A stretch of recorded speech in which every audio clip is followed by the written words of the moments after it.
States. In 2002, the USDA condemned 50 million pounds of soybeans contaminated with GMO corn engineered to manufacture a pig vaccine. My biggest concern is that we're merely going to go into the future believing that, somehow the technologists are going to solve the food problem, then we're all going to be okay. And, we're going to have a very, very rude shock. The biotechnology industry, of course, is not simply interested in genetically engineered crops. We are seeing them trying to extend their reach throughout the rest of the living community. Right now, our government is looking at approving genetically engineered fish, 15 different kinds of fish, as well as crustaceans and just about anything else that we eat out of the ocean. It is estimated that if just 60 genetically engineered salmon were released, the wild population of salmon could be extinct in 40 generations.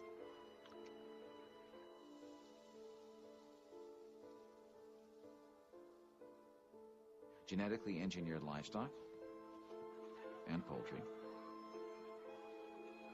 and also genetically engineered insects and trees.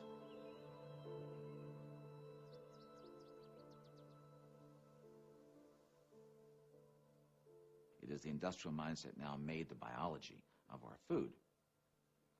But something happened on the way to their future. People began to think about the consequences of our food system. And they said, you know what, we want a different food future.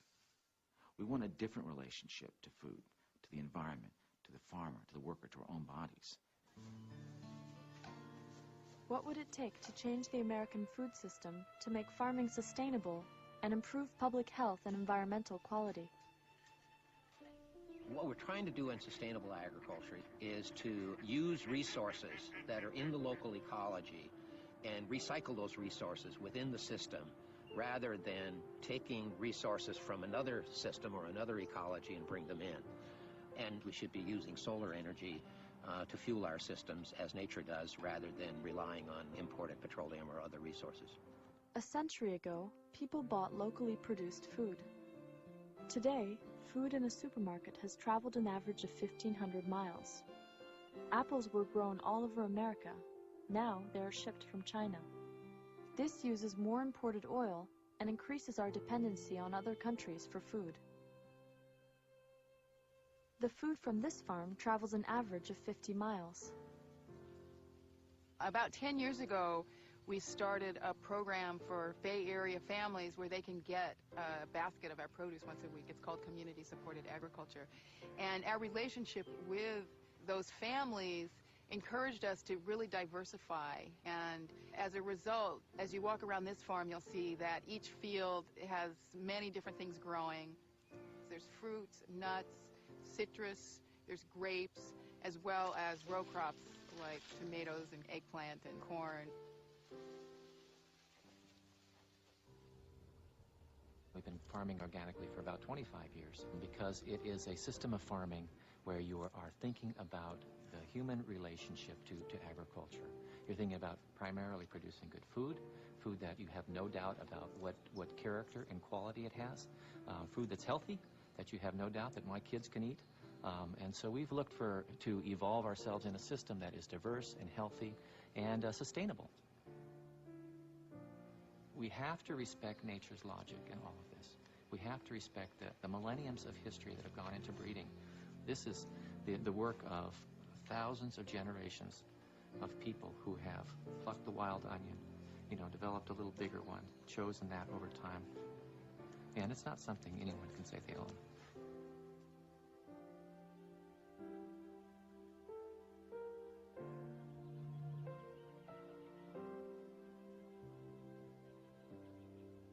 In 1990, the U.S. government attempted to describe organic standards. After years of formulating the regulation, in 1997, it was revealed that the standards would allow irradiation, sewage sludge, and genetically modified organisms. The government received one of the largest consumer protests in history. 275,000 citizens wrote to the USDA, outraged by this, and demanded that organic standards be kept pure. The consumers prevailed. The underpinnings of my conversion to organics are Not so much the economic point, it's the health point. To protect my health, protect my family's health, and my neighbors.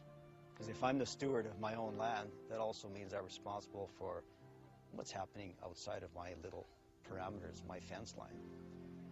Our Saskatchewan Organic Directorate has taken this position that organic farming is a real alternative to the farm crisis.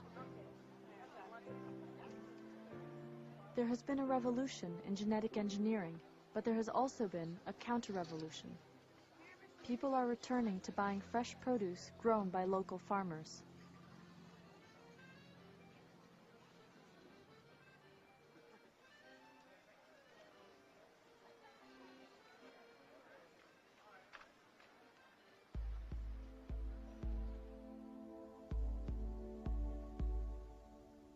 Organic farming, farmers markets, and community-supported agriculture are only 3 of the many alternatives to the industrialized food model. South Dakota and Nebraska, along with 8 other states, have passed constitutional amendments or state legislation that ban non-family-owned farming. When the corporation said Nebraskans don't have the Legislation that ban non-family-owned farming. When the corporation said Nebraskans don't have the authority to ban we corporate persons from owning farmland, the Nebraska Supreme Court said the Nebraskans can put whatever they want in their constitution. This is their fundamental right. It's the essence of the American democratic system. The consumer is still king. And the problem is that consumers can't act unless they have adequate information. So one of the things that we can all do is to get as much information as we can, to get that information into the hands of the public, into the hands of consumers, so that consumers can continue to exercise their choice. Because the food system is fluid, it can change quickly based on the opinions of the public. But if genetically modified food is not labeled, how are consumers able to exercise their rights? The choices we make at the supermarket determine the future of food. Food is one of the most intimate things we do. And if we don't have any choices about that, I think that's a very troubling scenario. There are large groups of people in other countries that have never bought into the American model of chemical-intensive large-scale agriculture, and they certainly have not bought into the notion that the efficiencies that one gains by having 2 airline manufacturers in the world, or 4 automakers, or 2 makers of software, they believe that whatever gains you might make in efficiency are lost because you lose diversity. Whether there's going to be any serious change or challenge to the bulk of the way that agricultural land gets managed and farm businesses are organized, I think that's an open question, and frankly, I don't think it will happen unless the American public and farmers themselves sort of stand up and say, wait a minute, we just don't want to go any further down this road. And, we are a government of the people, for the people, and by the people, and hey, we're the people. We don't want to go there.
It's up to you.